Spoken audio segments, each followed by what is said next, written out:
Welcome in export एम्पोर्ट global YouTube channel. Export एम्पोर्ट global के YouTube channel में आप सभी का स्वागत है। आज हम जानेंगे कि एक्सपोर्ट एम्पोर्ट क्या होता है, एक्सपोर्ट एम्पोर्ट करते कैसे हैं।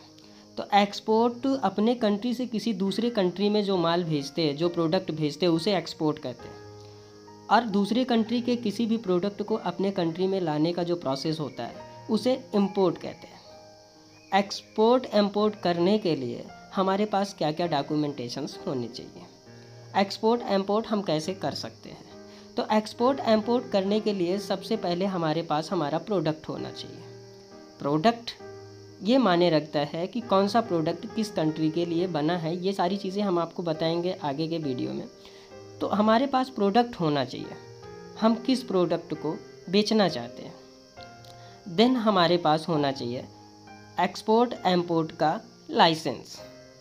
एक्सपोर्ट एम्पोर्ट का लाइसेंस होना ज़रूरी है। लाइसेंस कैसे लेते हैं, लाइसेंस कौन कौन सा होना चाहिए। तो सबसे पहले आपके पास एक फ़र्म हो या कंपनी हो, वो कोई भी चीज़ हो सकती है। फर्म आपके पास प्रोप्राइटरशिप हो सकती है, पार्टनरशिप हो सकती है, या आपके पास पहले से कोई फर्म चल रही है तो वो भी यूज हो सकती है। बट अगर आप एक नई फर्म बनाते हैं या एक नई कंपनी बनाते हैं, कंपनी में कोई भी कंपनी हो सकती है, ओपीसी हो सकती है, वन पर्सन कंपनी हो सकती है, एलएलपी हो सकती है, प्राइवेट लिमिटेड हो सकती है, कोई भी कंपनी हो सकती है।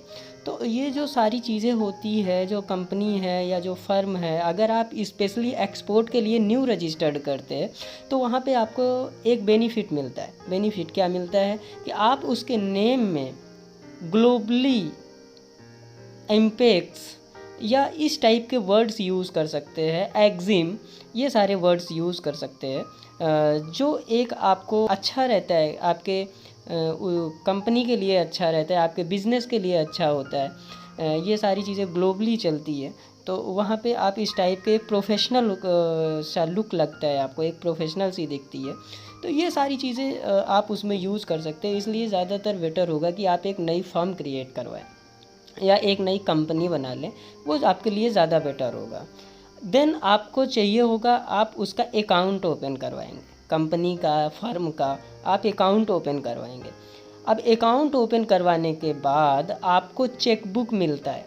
चेकबुक मिलने के बाद आप डिजिटल सिग्नेचर कर लेते हैं, डिजिटल सिग्नेचर बनवाते हैं। तो डिजिटल सिग्नेचर और कैंसिल चेक लगता है, आप अप्लाई कर सकते हैं आईईसी कोड के लिए। आईईसी कोड क्या होता है? आईईसी कोड एक्सपोर्ट एम्पोर्ट कोड होता है, जो DGFT, director general of foreign trade, Indian government के यहाँ से इशू होता है। ये होता है आपका एक्सपोर्ट एम्पोर्ट लाइसेंस।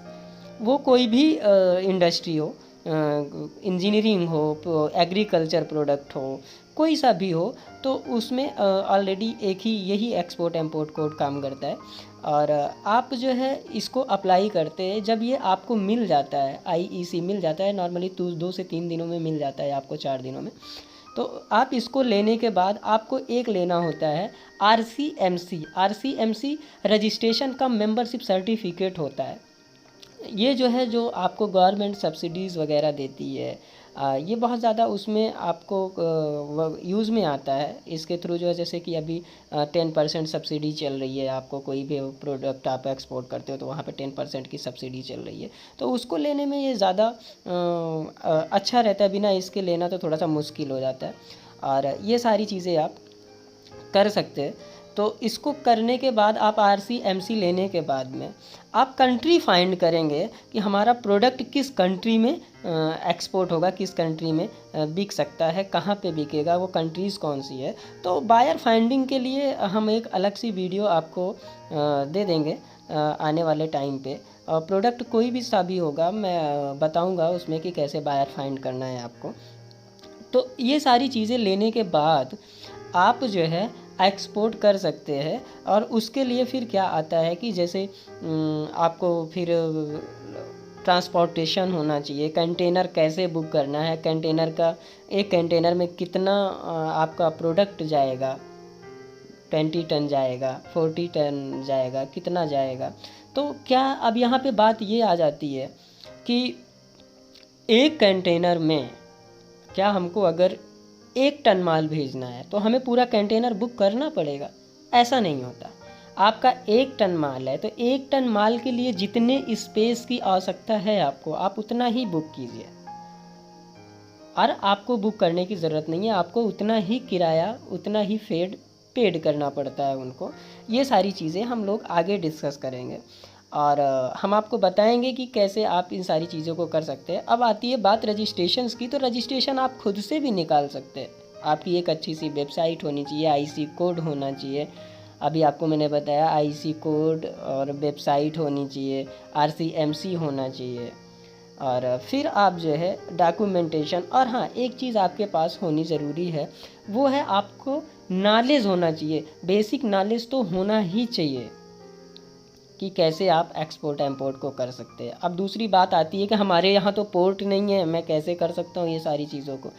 तो पोर्ट नहीं है तो ड्राई पोर्ट तो है, ड्राई पोर्ट से आप माल को एक्सपोर्ट कर सकते हैं। एक्सपोर्ट इंपोर्ट बिजनेस सीखने के लिए आप हमारे ट्रेनिंग प्रोग्राम को ज्वाइन कर सकते हैं, जहां पर हम आपको एक्सपोर्ट इंपोर्ट बिजनेस करना प्रैक्टिकली सिखाते हैं। ट्रेनिंग ज्वाइन करने के लिए स्क्रीन पर दिए गए नंबर पर कॉल करें और अपनी सीट बुक करवाएं। हमारे चैनल को लाइक, सब्सक्राइब एंड शेयर भी ज़रूर करें। Thank you.